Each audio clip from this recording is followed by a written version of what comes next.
এতদিন আমার শরীরটা ভীষণ খারাপ ছিল, আর আজ সকালে উঠে দেখছি যে শরীরটা একটু ভালো হয়েছে।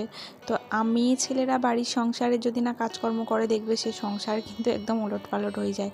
তো সকাল সকাল উঠে মোটামুটি টুকটাক বাসি কাজকর্ম করেছি, করে বিছানাটা তুলে একটু গোছগাছ করে নিয়ে এদিকে চলে এসেছি এক গ্লাস ছাতু গুলিয়ে খেয়ে নিতে।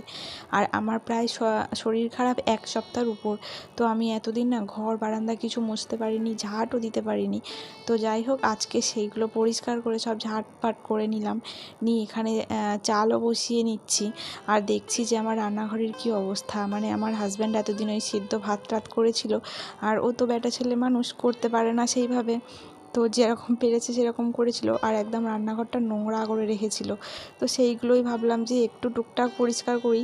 শরীরটা এখনও সেইভাবেও ঠিকঠাক হয়নি, দুর্বল হয়ে আছে, কিন্তু তাও না নোংরাটা ঠিক সহ্য করতে পারছিলাম না। তাই চালটা বসিয়ে দিয়ে সাবান আর স্কচ ব্রাইট দিয়ে ওই জায়গাটা একটু ঘষে ঘষে পরিষ্কার করলাম। আর তারপরে এই যে বেসিনটাও একটু ক্লিন করে নিচ্ছি। বেসিনটা একদম অবস্থা খুব খারাপ হয়ে গেছিলো, ধুলো ময়লা পড়ে, আর তারপর সবসময় মুখ হাত পা ধোয়া হয়। তো সেই জন্য পরিষ্কার করে নিলাম একটু হারপিক দিয়ে। আর এখানে এই যে দেখো, একটু ফলও কেটে নিয়ে এসেছি, এক থালা ফল। তোমরা আবার ভেবো না যে এই ফলগুলো আমি একা খাবো, আমরা তিনজন মিলেই কিন্তু ফলগুলো খাবো। তো যাই হোক, ফল টল খাওয়ার পরে দুপুরে খাওয়া দাওয়ার পরে একেবারে তোমাদের সঙ্গে দেখা আমার বিকালে আমি একটু গিয়েছিলাম আমাদের এখানে একটা মন্দিরে। সেখানে দেখো কত সুন্দর একটা অনুষ্ঠান হচ্ছে। তো এখানে অনেকটা সময়, প্রায় 3-4 ঘন্টা সময় আমি কাটিয়েছি। বলতে পারো আমার শরীর মন অনেকটাই ভালো হয়ে গেছিলো। এটা ছিল অনুকূল ঠাকুরের আশ্রম।